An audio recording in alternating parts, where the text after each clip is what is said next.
In a rapidly changing world, one thing remains the same. Paying for college is still complicated, and MIFA, your Massachusetts Educational Financing Authority, is here to help you with loans to fit your needs. Apply today at MIFA.org.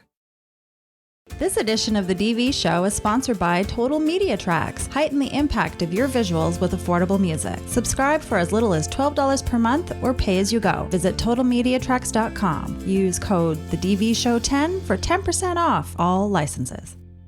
You had a good picture, huh? There's a great deal of contrast in it, and currently it's upside down on our monitor, but we can make out a fair amount of detail. On July 20th, 1969, when Neil Armstrong opened the hatch of the Apollo 11 lunar module and stepped onto the surface of the moon, a small video camera captured the moment and sent pictures back to millions of televisions 239,000 miles away.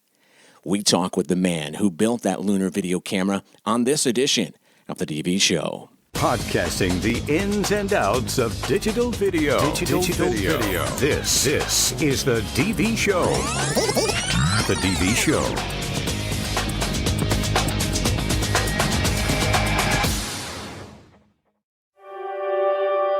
Stan LeBar spent 5 years managing a NASA project to build a video camera that went to the moon.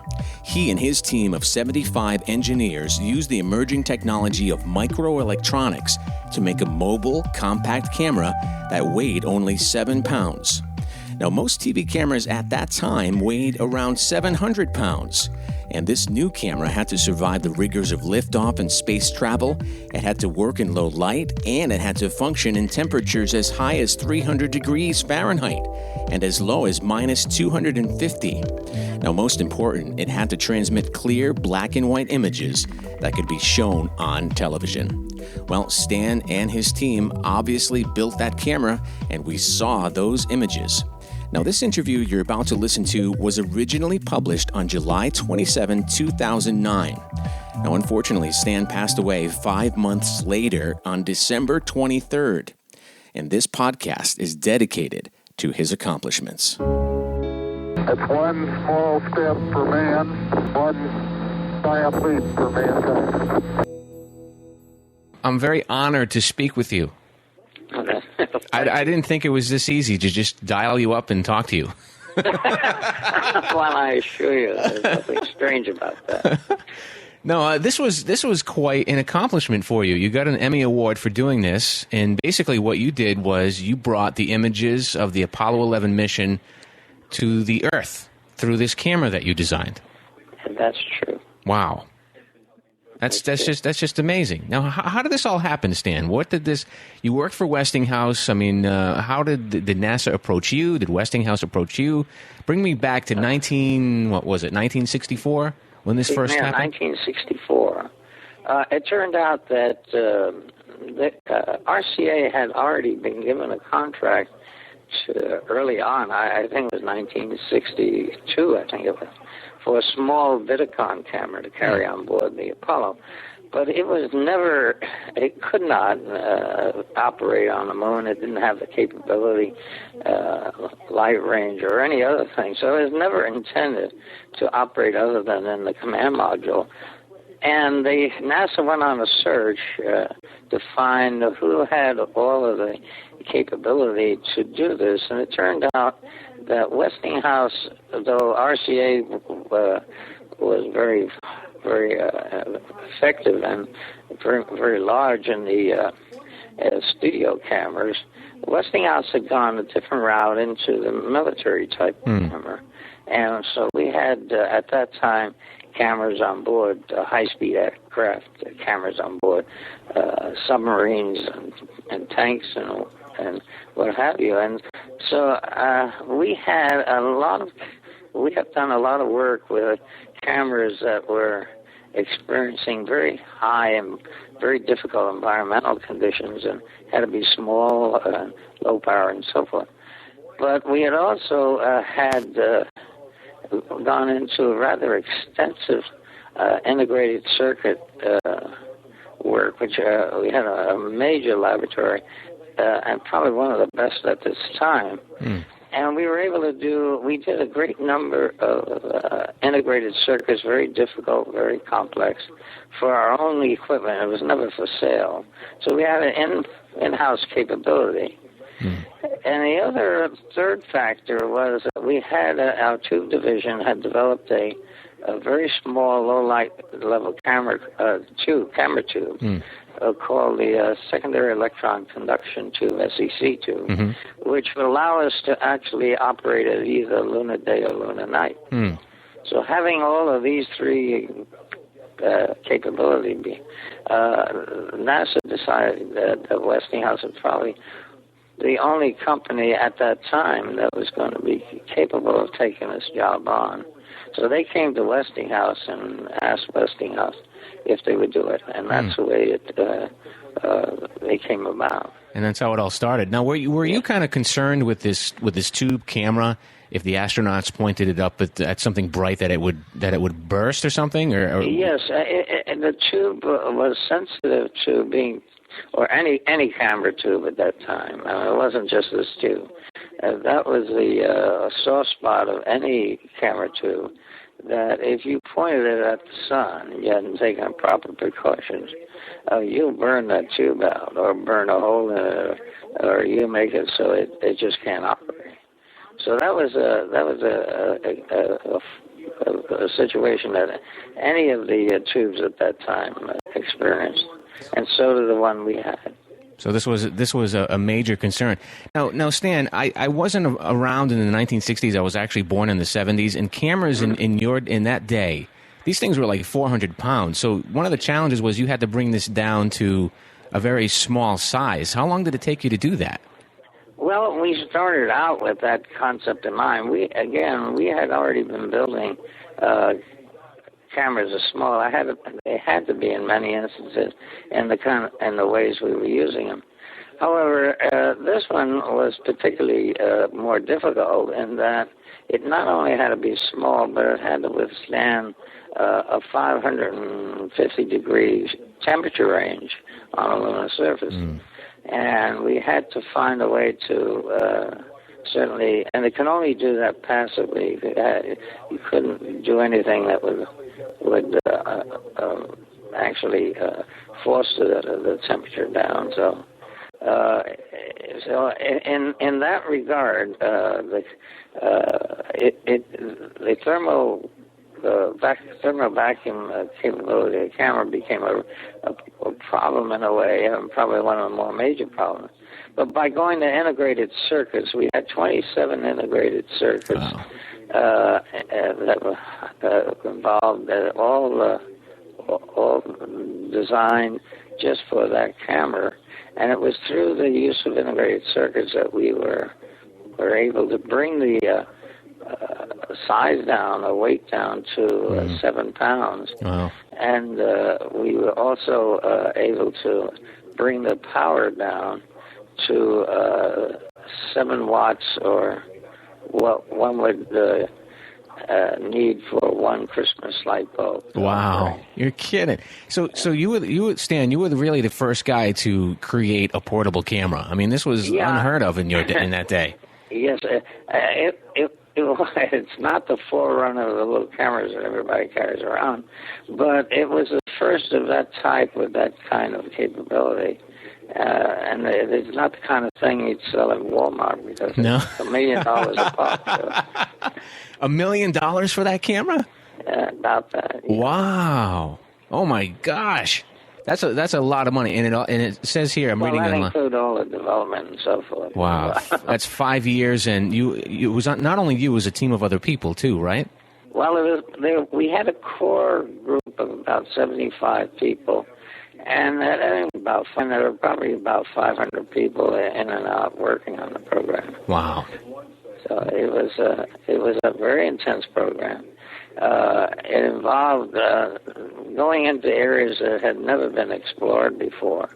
Never having a live camera ever operate on the moon. No, it was a challenge. That's amazing. That's amazing. Now, Stan, bring us back to July 20th, 1969. After all of this work, $1 million, 5 years of intensive labor, intensive work, figuring stuff out. What was it like to see that camera working finally? Or was it working at first? Well, I can say that the 10 minutes before was probably the most agonizing, before it ever turned on, was probably the most agonizing moment in my life. But when it came on, there were two factors. One, as I said, there was no backup, so we were pretty much aware that if that camera didn't work, we were going to be staring at a blank screen, and hundreds of millions of people would be without an image on their screen. Wow. And when it came on, we were just, actually what happened was we were sitting in a lab just outside of the mission control. We had all we had was a monitor, a oscilloscope, and a telephone that we could be in contact with mission control. Wow. And when Aldrin was in the spacecraft on the moon, and Armstrong had gone out onto the porch of the LEM, Aldrin said he's turning the camera switch on. And just a few seconds after that, I looked over to the oscilloscope, and there was this sync signal. Every camera has a timing signal. Yes, sync signal. yeah. And there was a sync signal, and I said, my God, I think we got a sync signal. And when I started to figure out what it took to get that sync signal, I said, I think this camera is going to work. And just about 2 or 3 minutes after that, Aldrin pulled a D-ring out on the porch, and that opened the door on the descent stage of the LEM, where the camera had been mounted on the inside. Wow. So as the door swung down, the camera ended up pointing directly at the LEM. Wow. And we had a picture of the LEM, and we had an image. And at that point, we knew we were in. Wow. What did you feel like? What was your feeling at that moment? It was one of the exultation, actually, and relief. Wow. And the relief was that I've been tasked by our management to go on television if the camera or if we didn't get a signal one way or the other.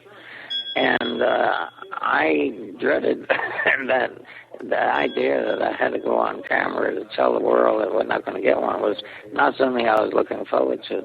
So it was great relief as well to know that the camera worked. Wow. I didn't have to do that, but it was also watching the camera and watching the astronaut was a thrill in itself. Wow. And not too long after that, we became so engrossed with what was going on. We had worked 5 years towards this point, and to watch the results of what we had done actually be provided and displayed all over the world was a real treat for us. That's amazing. That's amazing. I mean, you're the only man on this planet who actually knows what it feels like to broadcast from the moon with something that he made. You're the only person ever. Well, up to that time, yes, I can say that if you're talking about live television, it's true.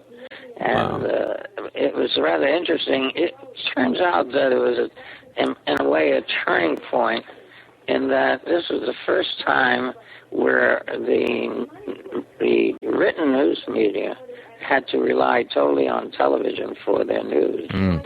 And it was considered one of the first remotes of that nature in the world. Wow. As a news item. Wow. That's unbelievable. So tell us a little bit more about this camera. Did it record? What kind of format was it? I mean, it was black and white. It was black and white, and unfortunately, it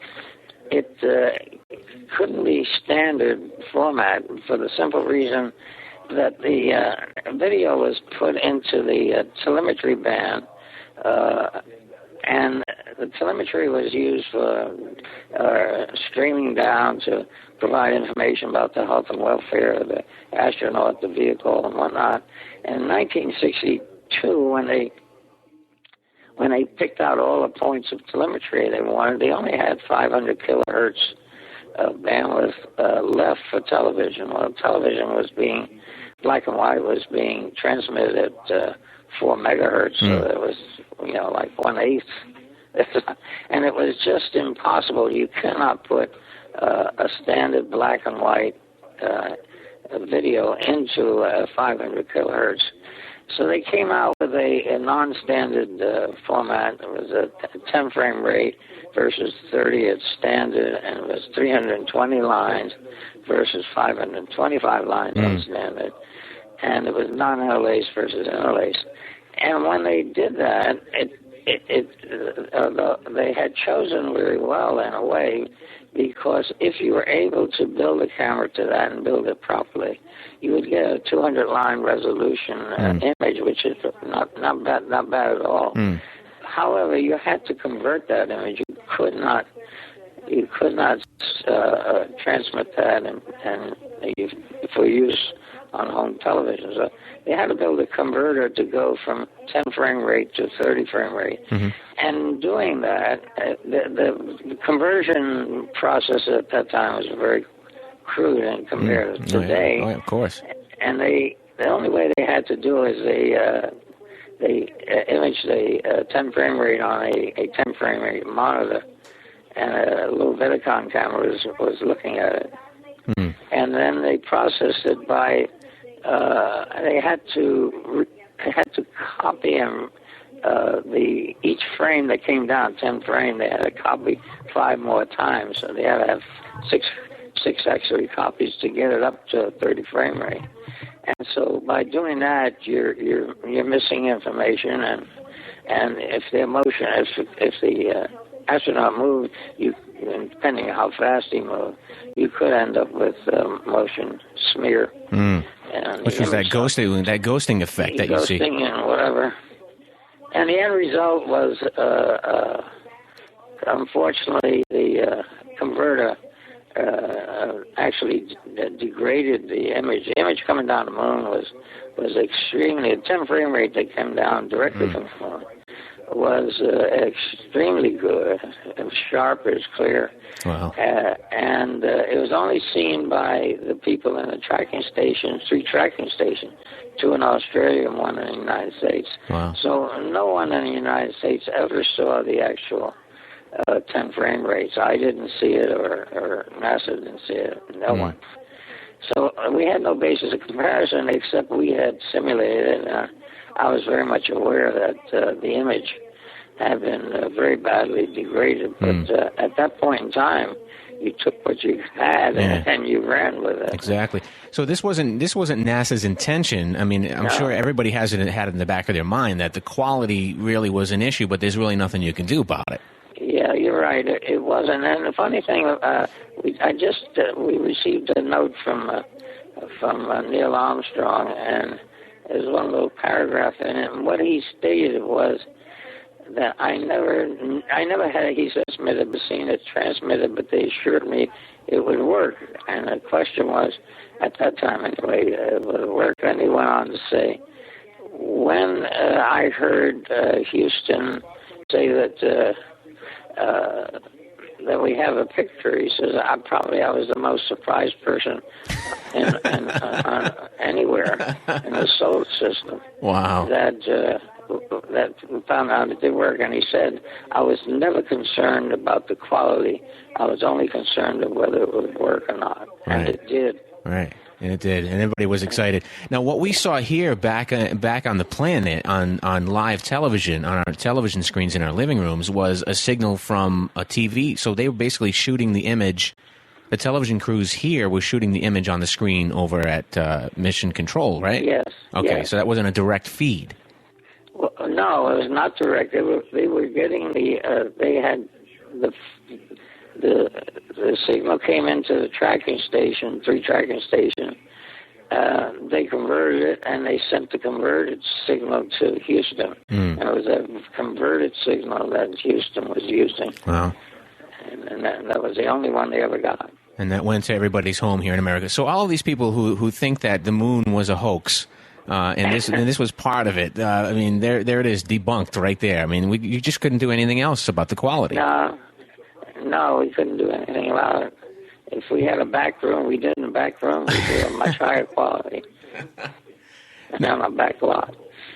Exactly. We had no back lot. No, exactly. I, for one, don't believe in that hoax, but, there's a lot of evidence that they have, and I personally don't believe it. And it's all been, all of that is there. Let me put it this way. I have lived with that bunch for 40 years. Really? And they're absolutely ludicrous. Whatever information they have is ridiculous.